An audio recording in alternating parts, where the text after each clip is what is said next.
Well, hello everyone. I'm so excited today to be joined with one of our favorite customers, Zoe Lefebvre of Gainsight. Zoe, thanks for joining us today. I'd love for you to introduce yourself. Thank you, David. My name is Zoe. I'm the Senior Director of Solutions and Content Marketing at Gainsight. Gainsight is the number one customer success and product experience platform. We are headquartered everywhere. As we like to say, we're Gainsters everywhere. And I'm really excited to join David today. That's awesome. So we connected, I think it's been probably 6 months back now. And you came to us with an idea around video. Would love to hear a little bit around how video became an important part of your strategy over there at Gainsight. Definitely. One of the biggest ways to drive sales typically in a B2B tech space is getting out there and meeting customers and meeting prospects. Every major tech company has a large conference, including us. We typically do a Pulse conference at Moscone Center in San Francisco every year. And so once we knew the pandemic was coming and we had to cancel our in-person events and the world started to look a bit uncertain, we had to figure out how to capture that energy and still bring it to our audiences in a new way. And that's when we knew that video was going to be important. And just in general, the emphasis on content became so much more important as a result of not being able to connect with people in person. So interesting. And so when you first took this role, did you think video strategy was going to be a core element of it? Or did that just evolve and accelerate because of the pandemic? Not at all. So I joined Gainsight shortly before even thinking about video. I joined in February. And then the Wow. pandemic hit us in March. And so I have a background in product marketing, and I joined because Gainsight has been able to rise to the top as a result of their amazing thought leadership. But my challenge when I took this role was let's bring the product front and center. Let's be a bit more bold and talk about why people should choose Gainsight versus just talking about customer success. And so with my background, that's what my intentions were. Obviously, with the pandemic hit, we had to shift strategies completely because we didn't want to be so bold and talk just about ourselves at a time when our customers really needed our help.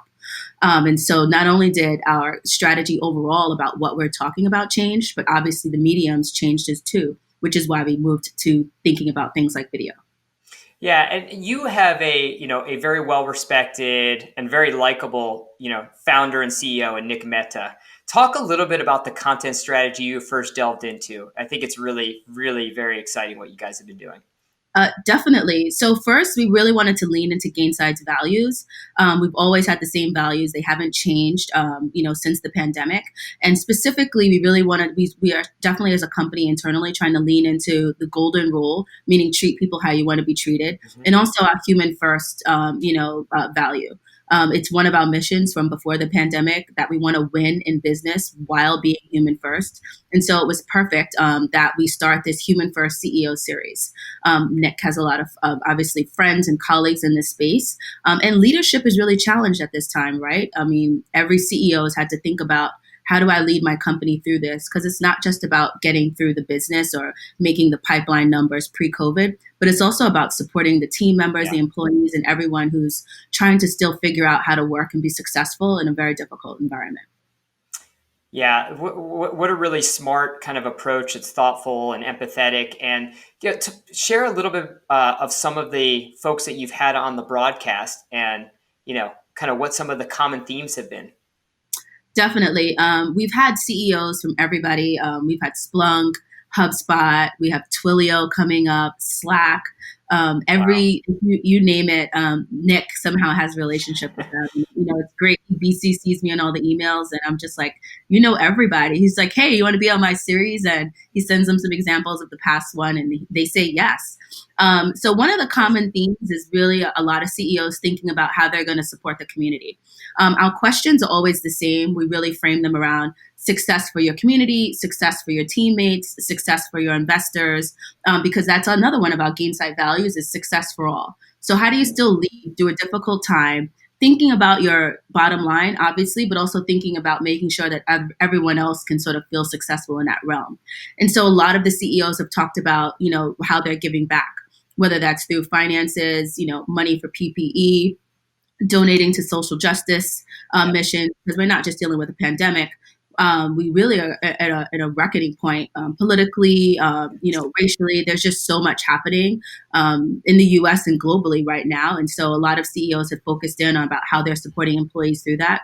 Obviously, another big theme is as how to keep your teammates kind of successful and excited when they're not with each other. While tech has always been progressive in kind of having remote teams, people have started to recognize that there is something missing when you don't get to kind of riff with someone or hang out and play pool, all the cool things that people love about working at tech companies. How do you bring that, to this environment where everyone is separated? Those are kind of probably the main themes. We've had such a wide variety of CEOs who, we had one CEO of Zoom Info, Henry Schuck, who went public in the pandemic. There's just been a ton of lessons, and that's one of the challenges that I have towards the end of the year is trying to find all those lessons and kind of do like a great compilation video of like the best of, which will be fun. That will be really fun.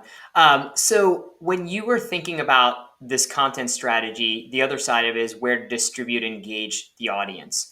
Why kind of LinkedIn Live? Why was that the right fit for this content? We sell to typically, we sell ATL, especially with our customer success platform product. We sell a bit more BTL, and I'll explain what that means. Okay. At Gainsight, we think about the ATL as sort of above the line. That's, a vice president or above. And BTL is more like a director, or someone who might be an end user. And so we always love to talk about selling ATL. And it doesn't matter what line, who you're selling to. I mean, business people are hanging out on LinkedIn.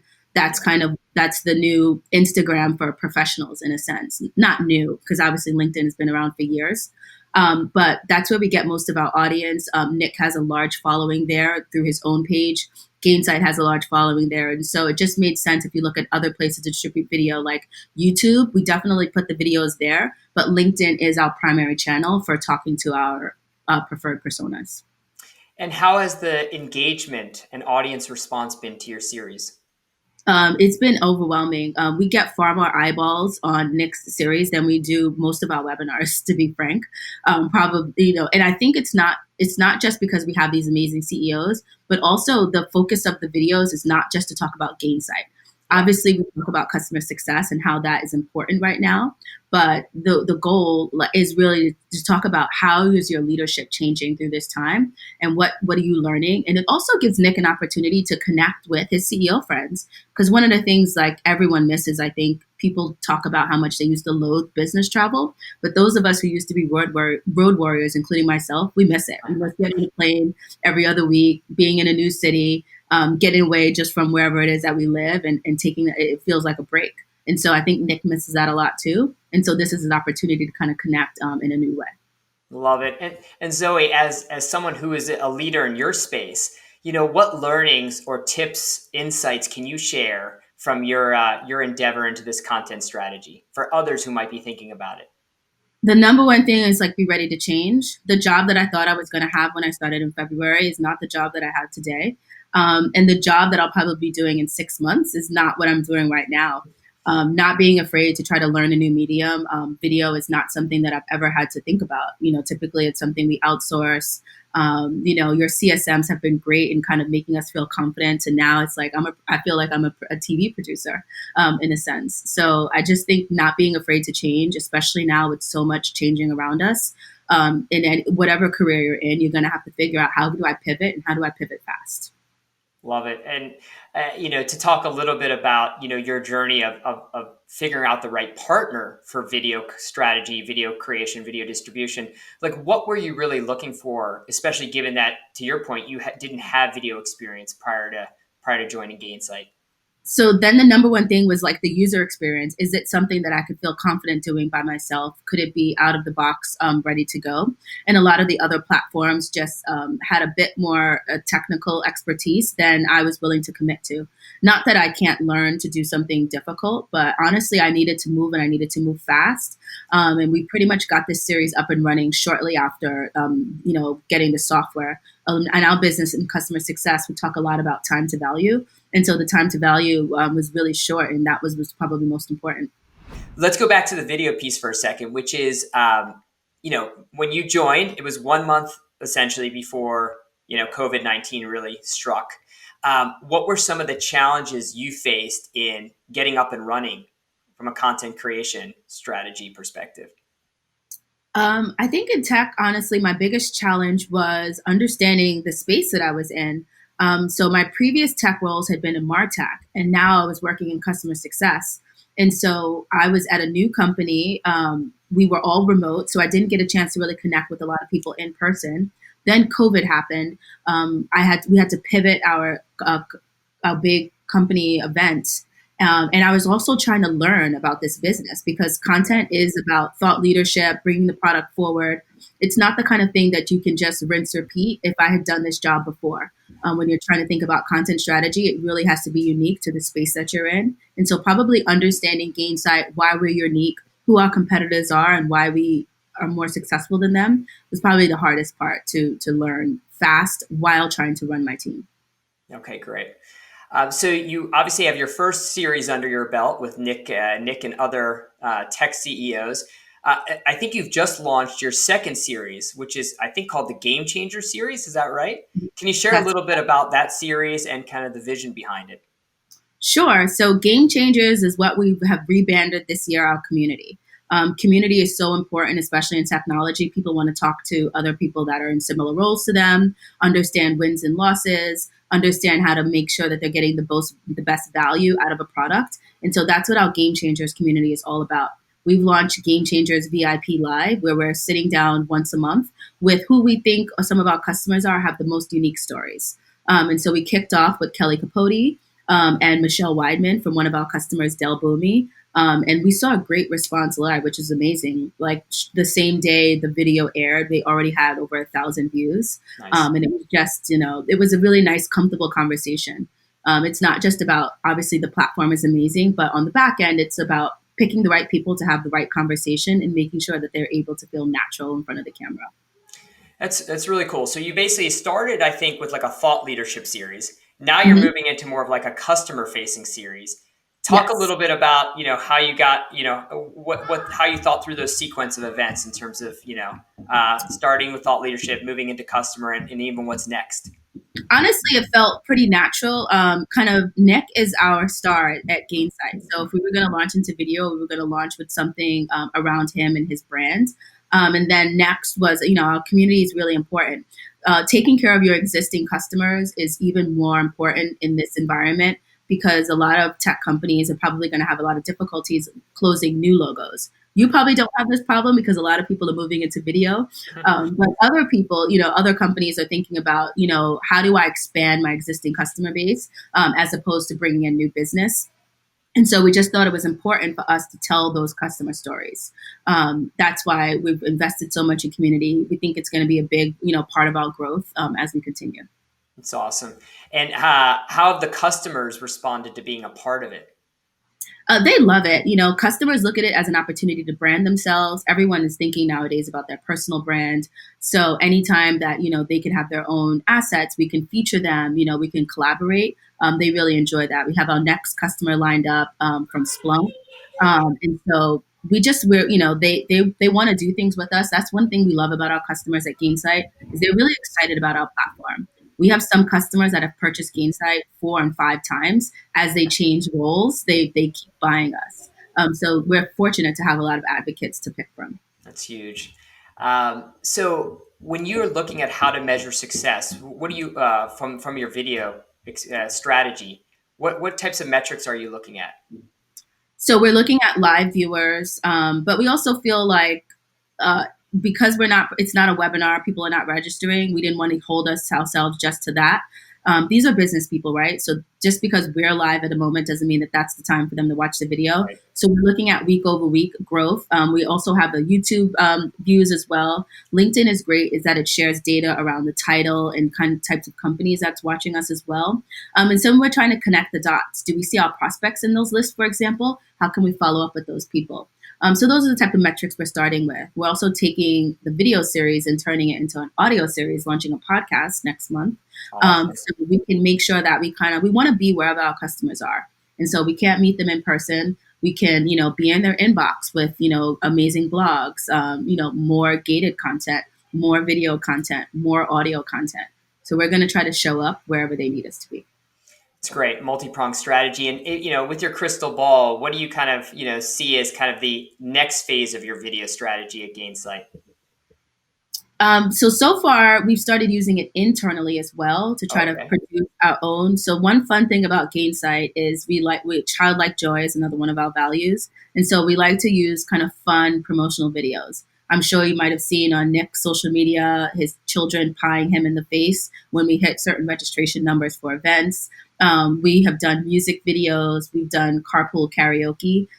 So we love to kind of, make jokes out of things. And so we've recently started using the platform to film internal videos with some of our employees so that we can promote events or we can promote like new product launches and things like that. So that's been fun. What's amazing is in actually probably less than 6 months, you've started with the thought leadership series, started adding kind of an internal layer to your video strategy using the Socialive platform, and then now have kind of customer stories as a lane. So, I mean, it's just pretty inspiring because a lot of times customers, it's hard for them to get out of the gates, right, with video. Again, I know you've shared a little bit about this, but any kind of ideas that will help someone who's just getting started to say, here's how you break out of the gates. I think just try it once, right?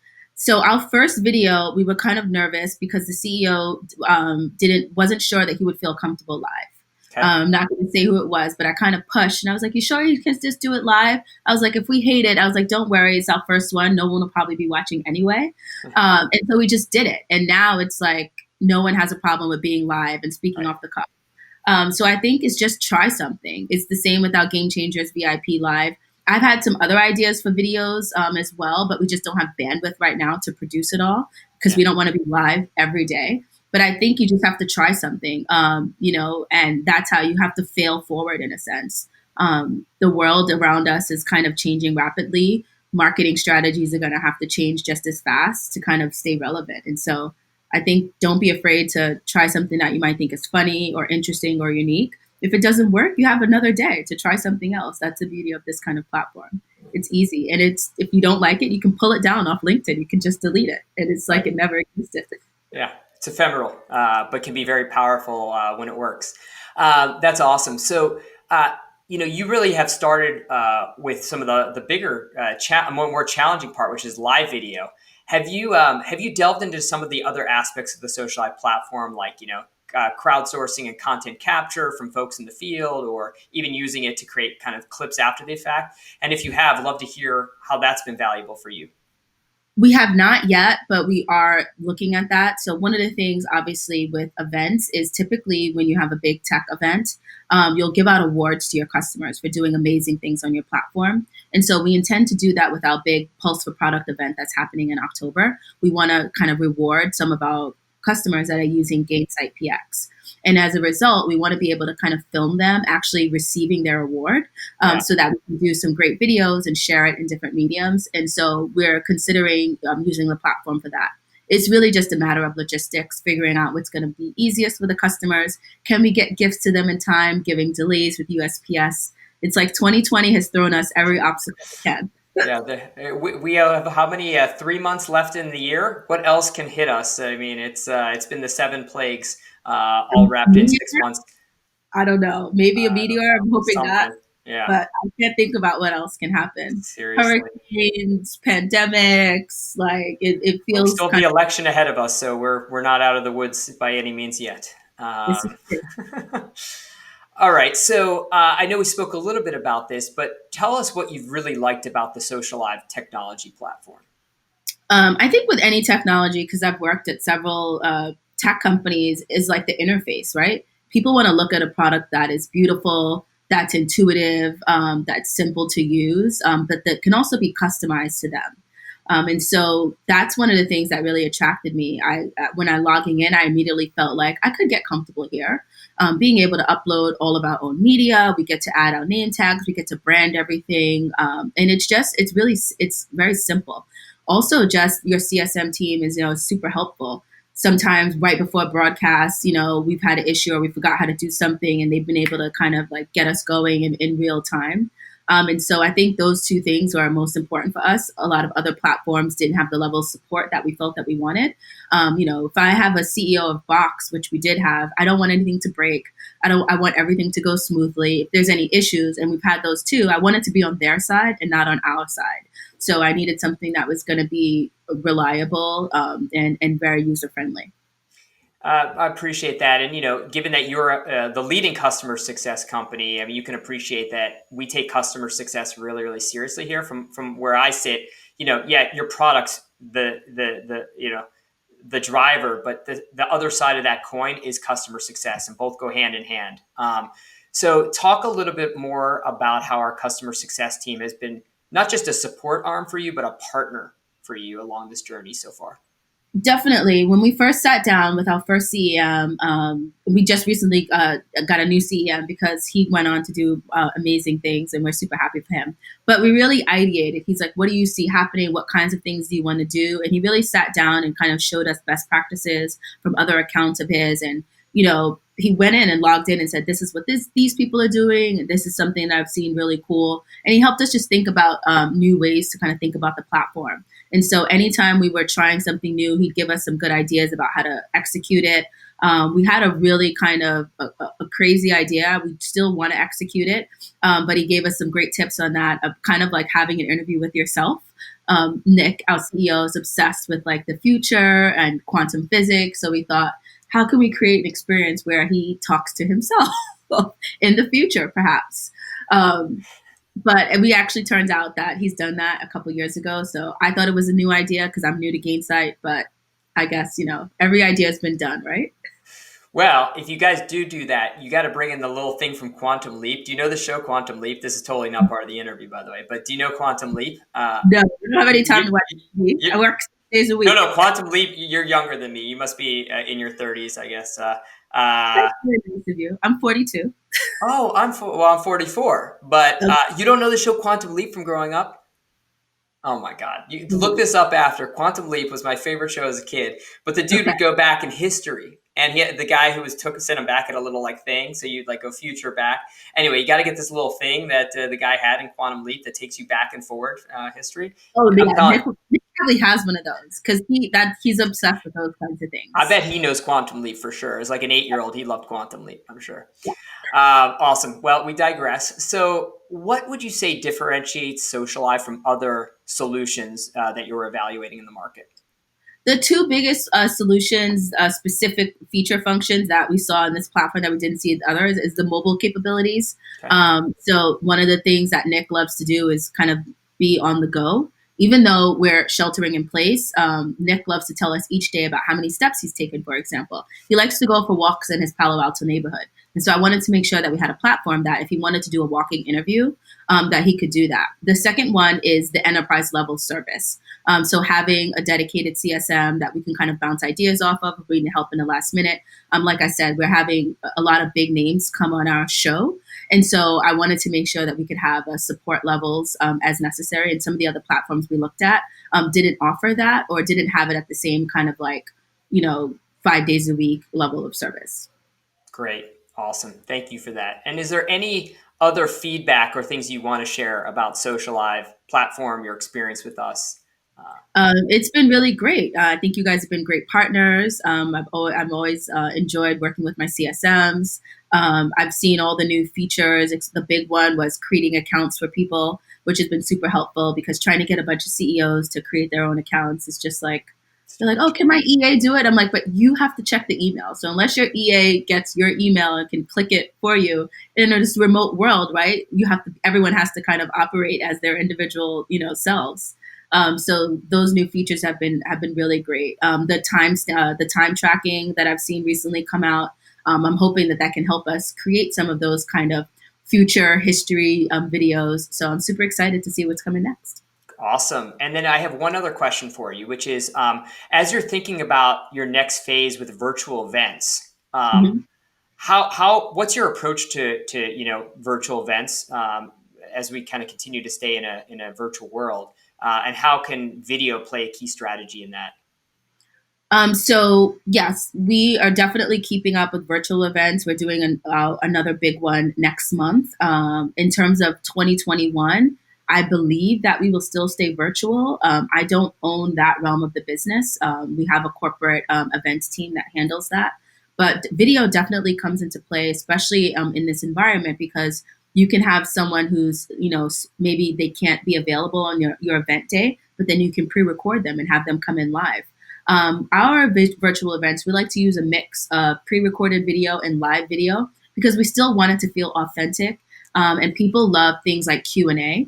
And so that's really important in our virtual events, that people get to kind of connect with those speakers after the event. And actually, a lot of the good juice that we use for other types of content comes out in the Q&A because the audience asks the hard questions. We get great data to the point where I try to turn it into other content. And they're like, "Oh no, that's not approved to say." And I'm like, "But you said it on the video in the Q&A." And it's like, and so now I have to like just use the video because if I write about it, they're like, "Oh, it's too obvious that we said that." I love it. So you're already thinking about how to repurpose content after events, which is a big topic that we talk about, which is the event is a great platform, but also you got all this great content, especially in a virtual environment that you can repurpose to drive more of the funnel, drive more brand awareness, have your partners share out organically. It can just move the needle. Well, you have to. I mean, events are a means to an end. Events are there to drive pipeline. And so you can have the best event ever. And if you have all your prospects in the room, what do you do with them the next day? What's your follow up strategy? And we definitely don't plan events without thinking about, great, what's our outreach strategy? What's the email we're going to send the next day? What are we going to do the next week? How do we keep these people engaged with us over time? Because the goal of the event is the goal of all of it is to close business. I sit in marketing. So that's our goal, MQLs. I mean, Marketing leads. yeah, and you just triggered one additional question for me, which is to help others. My team has talked about you guys as being like absolute rock stars. You are just someone who's bold and fearless. Again, I just want you to kind of share, like as a marketer who's also kind of jumped into this content world, how do you inspire others to do what you're doing? I don't know. I've never seen myself as being so inspirational. I'm just trying to do the best job that I can in a very difficult time. Also, I find that I'm trying to make my job fun, right? Like life is harder right now. Work is harder right now. And so sometimes these like doing this video is actually a little bit more fun than some of the other stuff I have to do. I mean, let's be honest, like writing about tech sometimes is a little bit boring. But producing a fun video where I have a great conversation or have interesting speakers, I get to meet all these CEOs in the green room. That's like that could be the little bright joy of my day. Super cool, super cool. Well, Zoe, thank you so much for joining us today. It's been great to have you here, and just we appreciate you as a customer and a partner, and really appreciate the ideas you've, I'm sure, given others. So, thanks so much. No problem.